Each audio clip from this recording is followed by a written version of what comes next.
নমস্কার বন্ধুরা, বাসন্তী কিচেনে আপনাদের স্বাগত। আজকে আমি নিয়ে এসেছি আপনাদের জন্য একটি নতুন রেসিপি। চলো রেসিপিটা দেখে নেই।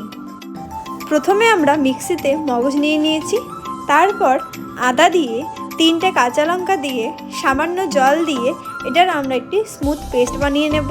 পেস্ট করা হয়ে গেছে। তারপর আমরা একটি কড়াই নিয়ে নিয়েছি, তার মধ্যে 2 চামচ ঘি দিয়ে নিয়েছি।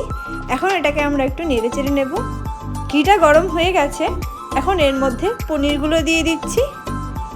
পনিরের মধ্যে সামান্য চিনি দিয়ে নেড়েচেড়ে নিচ্ছি। পনিরগুলোকে আমরা হালকা লাল লাল করে ভেজে নেব। পনিরগুলো ভাজা হয়ে গেছে, এখন নামিয়ে নিচ্ছি। একই রকমভাবে আমরা সবগুলো পনির ভেজে নিয়েছি। তারপর ওই কড়াইতে সামান্য ঘি দিয়ে শুকনো লঙ্কা ও দারচিনি দিয়ে নেড়েচেড়ে নিয়ে এলাচ দিয়ে বেটে রাখা মশলাগুলো দিয়ে নেড়েচেড়ে নিচ্ছি। নাড়াচাড়া করা হয়ে গেলে 1 চামচ জিরের গুঁড়ো, 1 চামচ কাশ্মীরি লঙ্কার গুঁড়ো ও 1 চামচ হলুদ দিয়ে স্বাদ মতো নুন দিয়ে নেড়েচেড়ে নিচ্ছি। এখন এর মধ্যে আমরা 2 চামচ টক দই দিয়ে দিচ্ছি।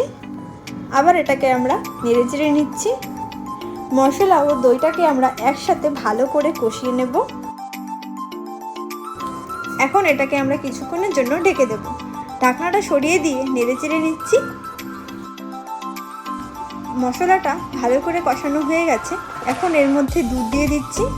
দুধ দেওয়া হয়ে গেলে নেড়েচেড়ে নিচ্ছি। এখন এর মধ্যে আমরা ভেজে রাখা পনিরগুলো দিয়ে দিচ্ছি। আবার এটাকে আমরা নেড়েচেড়ে নেব। আবার এটাকে আমরা 10 থেকে 15 মিনিটের জন্য ঢেকে দেব। ঢাকনাটা সরিয়ে দিয়ে নেড়েচেড়ে নিচ্ছি। হয়ে গেছে। এখন এটাকে আমরা নামিয়ে নেব।